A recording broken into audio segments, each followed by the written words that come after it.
बच्चों की मौज मस्ती और सैर सपाटों के दिन आ गए। पंजाब के स्कूलों में मौसम सरमा की छुट्टियों का ऐलान। तालीमी इदारे 23 दिसंबर से 6 जनवरी तक बंद रहेंगे। सिंध में 20 दिसंबर से 1 जनवरी तक तातीलात होंगी। विफाकी तालीमी इदारों में 3 से 9 जनवरी तक छुट्टियां होंगी। खैबर पख्तूनख्वा के मैदानी इलाकों में 3 से 12 जनवरी, जबकि पहाड़ी इलाकों में 24 दिसंबर से 28 फरवरी तक स्कूल बंद रहेंगे।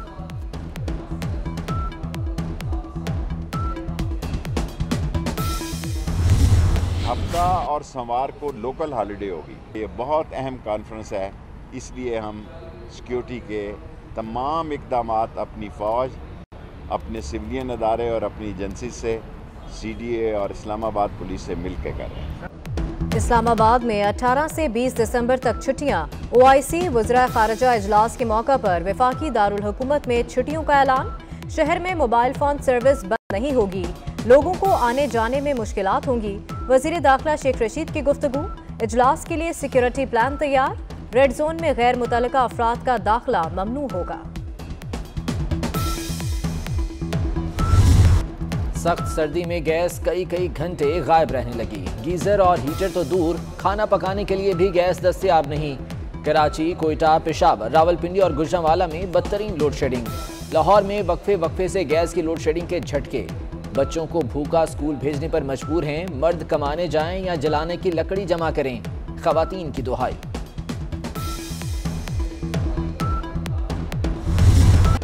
पीपल्स पार्टी का गैस बहरान पर मुल्कगीर एहतजाज। कराची, इस्लामाबाद, गुजरांवाला, रावलपिंडी में जियाले सड़कों पर निकल आए। हैदराबाद, सखर, लाड़काना में शदीद एहतजाज। फैसलाबाद, मुल्तान, लिया, चिन्योट में भी मुजाहरे। कराची में लसबेला चौक पर सबसे बड़ा एहतजाज। आने वाले दिनों में कोयला और लकड़ियां भी नहीं मिलेंगी। सईद गनी ने खबरदार कर दिया, कहा इमरान खान की हुकूमत ही मनहूस है। लकड़ियां लाते हैं, कोयला लाते हैं, अब थोड़ा वक्त रह गया है कि लकड़ियों की भी किल्लत हो जाएगी और कोयला भी नहीं मिलेगा। कि ये नालायक, नाअहल वफाकी हुकूमत जो हम पर मुसल्लत हुई है।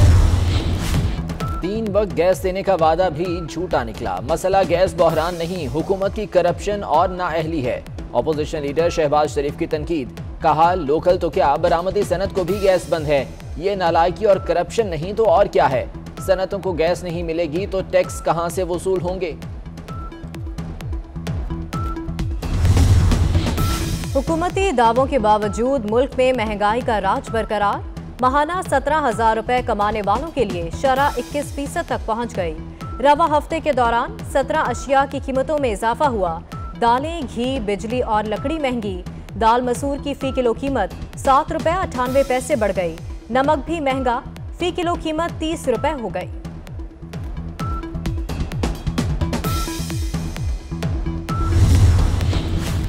तामीराती मटेरियल की कीमतों में 17% इजाफा। अब सरकारी मंसूबों के लिए भी बजट बढ़ाना पड़ेंगे। सीमेंट की बोरी 120 रुपए महंगी। स्टील की कीमत 125 रुपए से बढ़कर 150 रुपए किलो हो गई। अव्वल मयार की 1000 ईंट के दाम भी 500 रुपए बढ़ गए। कॉन्ट्रैक्टर्स की सिफारिशात पर इजाफा मंजूर। इतलाक 1 जनवरी से होगा।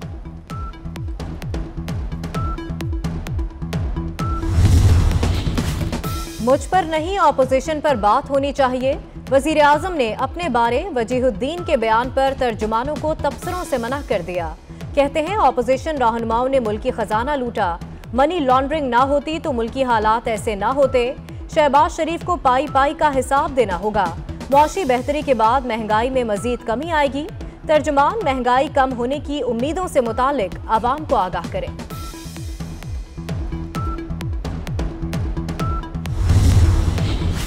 इलेक्शन कमीशन इस्लामाबाद का बल्दियाती इलेक्शन इलेक्ट्रॉनिक वोटिंग मशीनों पर कराने को तैयार। वजारत साइंस एंड टेक्नोलॉजी 3900 मशीनें देने से कासिर। इलेक्शन कमीशन ने वजारत को एक और खत लिख दिया। मेयर के इंतखाब के लिए 50 मशीनें मांग ली। पहले फर्जी इलेक्शन कराएंगे, फिर असली इंतखाबात में मशीन इस्तेमाल होगी।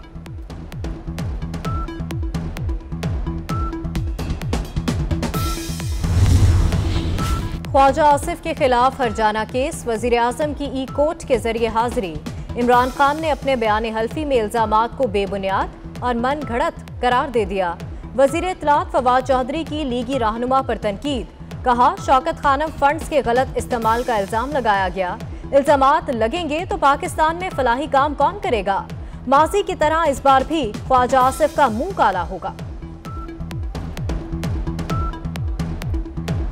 और हमेशा की तरह एक बार फिर ख्वाजा आसिफ झूठे साबित होंगे। ज़िंदगी में उन्होंने कभी सच नहीं बोला और इस तरह के मुकदमात में इंशाअल्लाह एक दफ़ा फिर उनका मुंह काला होगा। तामीराती मटेरियल की कीमतों में 17% इजाफा। अब सरकारी मंसूबों के लिए भी बजट बढ़ाना पड़ेंगे। सीमेंट की बोरी 120 रुपये महंगी। स्टील की कीमत 125 रुपये से बढ़कर 150 रुपये किलो हो गई। अव्वल मयार की 1000 ईंट के दाम भी 500 रुपये बढ़ गए। कॉन्ट्रैक्टर्स की सिफारिशात पर इजाफा मंजूर। इतलाक 1 जनवरी से होगा।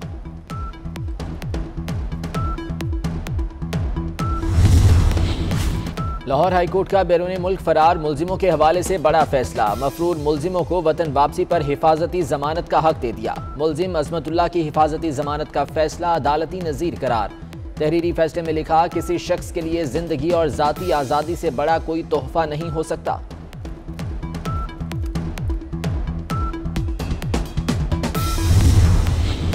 सैकड़ों सिक्योरिटी एहलकार, दर्जनों कैमरे, फिर भी खदशात। लाहौर में आईजी ऑफिस की सिक्योरिटी मजीद सख्त करने का फैसला। 6 मंजिला कॉम्प्लेक्स को बम प्रूफ बनाया जाएगा। हंगामी सूरत हाल में स्ट्रांग रूम तैयार। 3 दरवाजे बम प्रूफ होंगे। आईजी, एडिशनल आईजीज, डीआईजी समेत तमाम स्टाफ बिल्डिंग में मुंतकिल होगा। मरियम नवाज के साहबजादे जुनैद सफदर की जाती उम्रा लाहौर में दावत वलीमा। तकरीब में शिरकत के लिए मेहमानों की आमद का सिलसिला जारी। शहबाज शरीफ और हमजा शहबाज समेत रिश्तेदारों की शिरकत। पंजाब के मैदानी इलाकों में धुंध की लहर बरकरार। लाहौर एयरपोर्ट 14 घंटे बंद रहा। मौसम की खराबी के बाद 24 घंटों में 18 परवाजें मनसूख, 22 ताखीर का शिकार हुई। फैसलाबाद और सियालकोट एयरपोर्ट पर भी परवाजों का निजाम दरहम बरहम। रुख इस्लामाबाद की तरफ मोड़ा गया। धुंध छटने पर मोटरवे भी खुल गई। शिमाली इलाका जात में बर्फ ही बर्फ। रुई के गालों ने पहाड़ों को ढक लिया। लह का पारा -15 तक गिर गया। सरतरीन मकाम करार।